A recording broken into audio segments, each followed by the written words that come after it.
संविदा, नौकरी, बेरोजगारी और नई भर्तियों पर उत्तर प्रदेश सरकार की ओर से कुछ बहुत ही महत्वपूर्ण जानकारियां प्राप्त हो रही हैं। तो यहाँ पर जो संविदा वाली भर्ती का मैटर है, उस पर शिक्षा राज्य मंत्री की ओर से सफाई आई है। शिक्षा राज्य मंत्री सतीश चंद्र द्विवेदी ने कहा है कि न कोई सरकारी आदेश, न शासनादेश, कुछ लोगों का काम सिर्फ विरोध करना। तो जो पूरी खबर है वो मैं आपको बताता हूँ। तो ये खबर ये है कि उत्तर प्रदेश में सरकारी नौकरी के शुरुआती 5 साल संविदा पर नौकरी की नीति को लेकर शुक्रवार को उत्तर प्रदेश शिक्षा राज्य मंत्री सतीश चंद्र द्विवेदी ने सरकार की तरफ से सफाई दी। उन्होंने कहा कि अखबारों ने एक रिपोर्ट छापी है, उनका एक अनुमान है। सरकार ने ऐसा कोई आदेश नहीं दिया है, न ही कोई शासनादेश जारी किया है। इससे अधिक क्या कहें। और विपक्षी पार्टियों पर उन्होंने तंज कसा, कहा कि कुछ लोगों को सिर्फ विरोध के लिए विरोध करना है।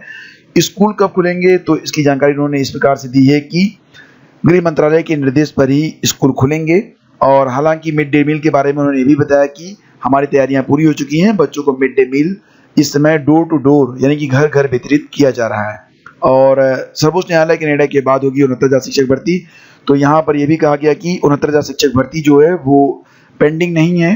कोर्ट का निर्णय सुरक्षित है। लॉकडाउन के पहले हम पूरी तरह से आगे बढ़ रहे थे, लेकिन लॉकडाउन के बाद स्थितियों के कारण भर्ती रुकी है। सर्वोच्च न्यायालय का जब फैसला आएगा तब हम उस दिशा में आगे बढ़ेंगे। इसी के साथ देखिए एक बड़ी खबर और भी निकल के आ रही है।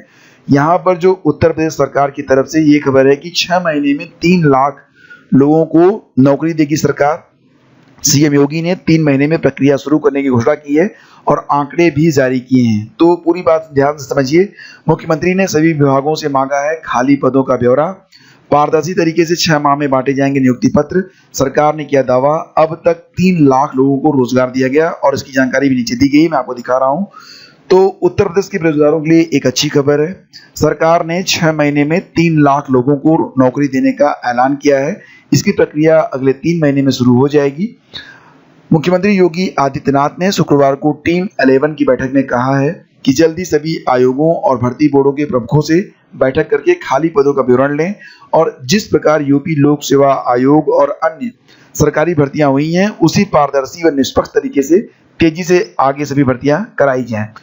तो 2 ट्वीट्स हैं जो कि हमारे मुख्यमंत्री योगी आदित्यनाथ के ट्विटर हैंडल से हैं। इसमें कहा गया है कि हमारे युवा साथियों में प्रतिभा है, क्षमता है, मेधा है। वर्तमान में उत्तर प्रदेश सरकार सभी को बिना भेदभाव के समान अवसर उपलब्ध करा रही है। सभी विभागों में रिक्त पदों पर चयन की प्रक्रिया शीघ्र प्रारंभ होगी। हमारा प्रयास है कि आगामी 6 माह में सभी विभागों में चयन प्रक्रिया को संपन्न करा लिया जाए। जो दूसरा ट्वीट है उसमें कहा गया है कि सभी विभागों में रिक्त पदों के सापेक्ष नियुक्ति प्रक्रिया को शीघ्र पूरा करने के लिए सभी विभागों की रिक्तियों के आंकड़े कल तक उपलब्ध कराने के निर्देश दे दिए गए हैं। यानी कि कल ही आपको पता चल जाएगा कि अलग अलग विभागों में कितने पद रिक्त हैं।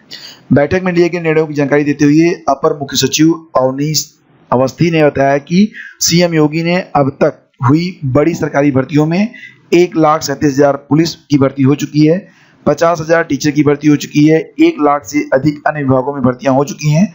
कोरोना काल में भी 1.25 करोड़ लोगों को रोजगार दिया जा चुका है।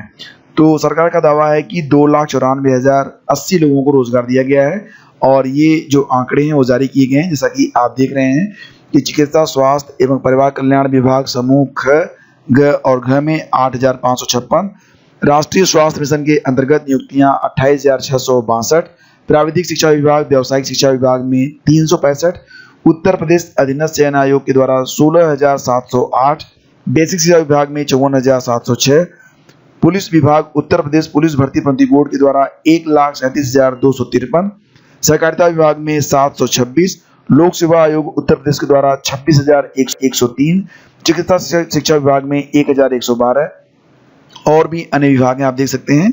तो कुल मिला के ये जो भर्तियां हैं ये 2,94,080 हैं और सरकार का दावा कि इतने लोगों को रोजगार इसमें दिया गया है।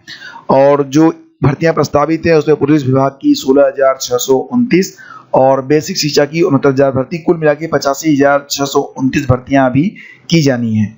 जैसा कि आप सभी लोग जानते हैं कि एक दिन पहले ही गुरुवार को विपक्षी पार्टियों सपा कांग्रेस उत्तर प्रदेश के कई जिलों में बेरोजगारी के मुद्दे पर अपने ढंग से प्रदर्शन किया था। लखनऊ, कानपुर, मुरादाबाद में सपा और कांग्रेस ने जोरदार प्रदर्शन किया। वहीं प्रयागराज में सरकारी नौकरी में शुरुआती 5 साल संविदा कर्मचारी के रूप में काम करने के प्रस्ताव के विरोध में छात्र और युवा भी सड़कों पर उतरे थे, जिनका कांग्रेस ने समर्थन किया था। तो ये सारी खबरें हैं और ये सारी अपडेट्स हैं, यानी कि निष्कर्ष यही निकल रहा है कि आने वाले समय में बहुत सारी वैकेंसीज आने वाली हैं। साथ ही साथ ये जो संविदा वाला मैटर है, इस पर तो सरकार ने कही दिया कि ये सिर्फ अखबारों की एक रिपोर्ट है, ये उनका अनुमान है, सरकार ने ऐसा कोई आदेश नहीं दिया है। अब आपको बताते हैं पेटीएम के बारे में। तो पेटीएम जो कि बहुत ही लोकप्रिय एक ऐप है और 4 घंटे प्ले स्टोर से हटने के बाद पेटीएम वापस आ गया है। ऑनलाइन जुआ खिलाने के आरोप पर गूगल ने लिया था एक्शन। जैसा कि आप लोग जानते हैं कि पेटीएम में एक ऑप्शन होता है, उसमें आप गैम्बलिंग कर सकते हैं, कुछ पैसे आप लगाते हैं, कुछ पैसे आप जीतते हैं। तो गूगल की कार्रवाई पर पेटीएम ने कहा था कि ऐप को अस्थायी तौर पर प्ले स्टोर से हटाया गया है, आपके पैसे सुरक्षित हैं। गूगल कंपनी ने कहा था कि हम ऑनलाइन कैसीनो और स्पोर्ट्स बैटिंग को इजाज़त नहीं दे सकते, यह पॉलिसी के खिलाफ है। तो वहाँ पर ऑनलाइन कैसीनो और स्पोर्ट्स बैटिंग हो रही है, ये तो आपको पता ही होगा। तो फिलहाल घरेलू डिजिटल पेमेंट ऐप पेटीएम की गूगल प्ले स्टोर पर वापसी हो गई है। पेटीएम ने ट्वीट के जरिए इसकी जानकारी दी है। इसके पहले दोपहर में गूगल ने प्ले स्टोर से इस ऐप को हटाने की भी जानकारी दी थी। इसके बाद पेटीएम ने ट्वीट किया था कि उसका एंड्रॉयड ऐप नए डाउनलोड या अपडेट के लिए गूगल प्ले स्टोर पर अस्थायी तौर पर उपलब्ध नहीं है, हम जल्दी वापसी करेंगे। कंपनी ने कहा था कि आपकी राशि पूरी तरह से सुरक्षित है और आप पेटीएम ऐप को सामान्य तरह से इस्तेमाल कर सकते हैं। तो चलिए, अच्छी बात है। और दोपहर में गूगल ने कहा था कि play store fantasy cricket, online casino और दूसरे गैम्बलिंग ऐप को भारत में इजाज़त नहीं देता है। अगर कोई ऐसा करता है तो ये पॉलिसी का वायलेशन है। पेटीएम पर इसी के तहत कार्रवाई की गई थी। तो फ्रेंड्स, ये थी अब तक की सारी बड़ी updates. Thank you so much for watching video. अगर ये आपको पसंद आया तो इसे लाइक और शेयर कर दीजिएगा। मिलेंगे आपसे अगले वीडियो में, तब तक के लिए गुड नाइट।